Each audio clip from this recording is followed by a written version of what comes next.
एक बार फिर से आप सभी का स्वागत है इस वीडियो में। यहाँ हम बात करेंगे आज के सबसे गर्म मुद्दे की, किसान आंदोलन। आखिर किसान आंदोलन क्यों कर रहे हैं और ऐसा क्या हो रहा है जो वो इतनी ज़्यादा प्रोटेस्ट कर रहे हैं, ठीक है, और गवर्नमेंट को क्या प्रॉब्लम आ रही है, क्यों वो बात नहीं मान रही। किसान आंदोलन के सबसे 3 मुद्दे जो इम्पोर्टेंट है मैं उसके बाद ऊपर डिस्कस करूँगा। तो पहला मुद्दा है कि वो बोल रहे हैं कि इससे जो हमारी APMC मंडियाँ हैं जहाँ पर वो अपनी सेल करते हैं MSP प्राइस पे, यानी कि मिनिमम सपोर्ट प्राइस पे, यानी कि जो प्राइस होगा उससे कम सेलिंग नहीं होती, तो एक गिवन प्राइस के ऊपर वो सेलिंग करते हैं। तो वो कह रहे हैं कि जब मंडियों में हम सेलिंग करते हैं, हम एक MSP पे सेलिंग करते हैं, अगर हम मंडियों के बाहर सेलिंग करेंगे तो क्या गारंटी है कि हमें वो प्राइस मिल जाएगा। ये पहला मुद्दा है कि मंडियों के बाहर सेलिंग अलाउड कर दी गई है, तो वहाँ जब हम सेलिंग करेंगे तो क्या हमें वो प्राइस मिल पाएगा जो मंडियों में मिल रहा है। पॉसिबिलिटी है प्राइस हमें ज़्यादा भी मिल जाए और पॉसिबिलिटी है प्राइस हमें कम भी मिल जाए। ये पहला मुद्दा है उनकी प्रोटेस्ट का कि क्या जो मंडियाँ खत्म हो जाएंगी। उनका कहना है कि इसके बाद मंडियाँ खत्म हो जाएंगी। क्यों? क्योंकि लोग बाहर बेचेंगे, मंडियों में टैक्स देना पड़ेगा इंटरमीडिएट्स को जो उनसे परचेज करेंगे एक गिवन रेट पे, उस पर उनको टैक्स भी देना पड़ेगा। मंडियों के बाहर टैक्स का सिस्टम शायद इतना अच्छा नहीं है, आपको पता ही है कि बाहर क्या होता है, कई जगह टैक्स उनका बच जाता है।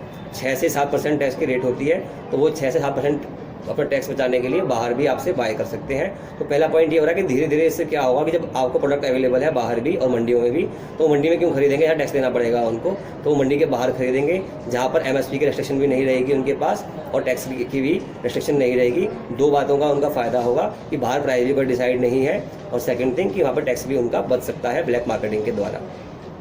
ठीक है, एक मुद्दा उनका ये हो गया। दूसरा मुद्दा जो उनका आता है वो ये है कि जो कॉन्ट्रैक्ट फार्मिंग का था पहले, उसमें फार्मर्स को कोर्ट जाना अलाउ था, लेकिन अब जो बिल आ रहा है वहाँ पर ऐसा कुछ मेंशन नहीं है। वो चाहते हैं कि जो आपका SDM है या DM है उस लेवल पे मामला सॉल्व हो जाए और फार्मर्स को कोर्ट में जाने की परमिशन ना मिले।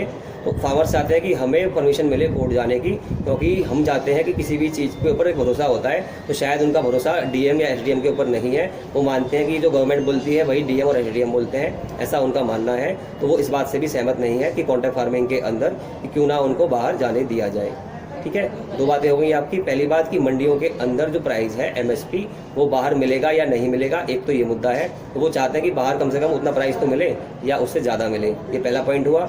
दूसरा है कि धीरे धीरे इससे मंडियाँ धीरे धीरे ख़त्म हो जाएंगी, क्योंकि जब बाहर आप प्रोडक्ट को बाय कर सकते हो, आप प्राइस भी डिसाइड नहीं है और आपको टैक्स भी नहीं देना पड़ रहा, तो आप बाहर ही करोगे, मंडियों में क्यों करोगे। तो इससे धीरे धीरे मंडियाँ भी आपकी ख़त्म होनी शुरू हो जाएंगी और किसान जो है वो अपने प्रोडक्ट को बाहर किसी भी प्राइस पे बेचने के लिए मजबूर हो जाएगा, ऐसा उनका मानना है।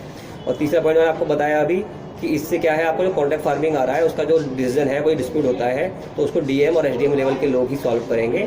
उसके लिए वो क्या करते हैं, आपको कोर्ट में जाने के लिए परमिशन नहीं दे रहे, ऐसा किसानों का कहना है। तो उसके बारे में वो चाहते हैं कि यहाँ पर क्या हो, एक क्लियरिटी हो कि जो अगर कोई मुद्दा आ रहा है या कोई डिस्प्यूट आ रहा है तो कोर्ट में जाके भी इसको रिजॉल्व कर सके, क्योंकि उनका शायद DM पे या SDM पे उस एरिया के अपने एरिया पे उतना भरोसा नहीं है। वो मानते हैं कि लोग गवर्नमेंट के ही नुमाइंदे हैं, और ये बात जाहिर है कि जो कोर्ट का डिसीजन होता है वो लोग ज़्यादा मानते हैं as compare to any officer. ठीक है, तो 3-4 मुद्दे हैं किसानों के, इस पर बात कर रहे हैं वो, और वो चाहते हैं कि ये बातें बिल में मेंशन हो। ये बातें बिल में मेंशन नहीं है। वो कहते हैं गवर्नमेंट खाली बोल रही है मुँह से कि हम ऐसा कर देंगे कर देंगे कर देंगे, ऐसा बिल के अंदर राइटिंग में आ जाए। ठीक है, तो वो ये चाहते हैं, लेकिन गवर्नमेंट राइटिंग में लेकर नहीं आ रही है। अभी गवर्नमेंट क्या कर रही है, टॉक कर रही है, टॉक अभी फेल हो रहे हैं आपके। इसी कारण से किसान अभी कोर्ट में चले गए हैं कि वो कहते हैं हम कोर्ट में जाएंगे, वहाँ से हम इन बिल्स का अपोजिशन करेंगे, इन तीनों बिल का, और वहाँ से हम जीत के आएंगे तो फिर हमारे को इंप्रूवमेंट होगी। गवर्नमेंट हमारा कुछ नहीं कर रही, तो ये कारण है डिस्प्यूट का, ये कारण है लड़ाई का। कुछ हद तक किसानों की बातें सही भी हैं, और कंज्यूमर को देखा जाए तो उसका फिर नुकसान भी होगा। अगर किसान मान लो बाहर से मंडियों से बेच रहे हैं और प्राइस मान लो उनको हाई मिल गया, मान लिया एक बार किसानों का भला हो गया, उसके बाद जब हाई प्राइस मिलेगा किसको, प्रोड्यूसर को, तो जो प्रोडक्ट बना के बेचेगा वो हम लोगों को बेचेगा, तो हम उसको महंगा खरीदेंगे। जब वो उसको महंगा खरीदेगा तो उसको हमें महंगा खरीदना पड़ेगा। तो इस बिल से कंज्यूमर का यानी कि आम उपभोक्ता का भी नुकसान हो सकता है, क्योंकि प्राइस अगर ज़्यादा हो गई तो आपको पता है मंडी में जो लिमिट है कम से कम एक प्राइस डिसाइड है। अगर बाहर मार्केट में मान लो अच्छी फसल नहीं हो पाती किसी कारण से, तो जो बाहर प्राइस है वो एकदम हाई होगा, शूटअप हो जाएगा, और उसको प्राइवेट लोग जो महंगा खरीदेंगे तो हमें तो वो और महंगाई में मिलेगा। आपको याद है आपने धनिया 60 रुपये पाव खरीदा है ना, आपको याद होगा अभी तो कुछ दिन पहले, और आज वो कितना है, 5 रुपये पाव है।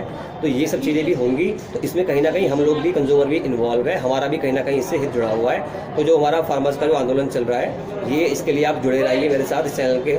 मैं आपको और इन्फॉर्मेशन दूंगा और अपडेट दूंगा, और आपको सही इन्फॉर्मेशन यही मिलेगी। Thank you very much. आपको पसंद आया वीडियो तो मेरे चैनल को सब्सक्राइब कीजिए। Thank you.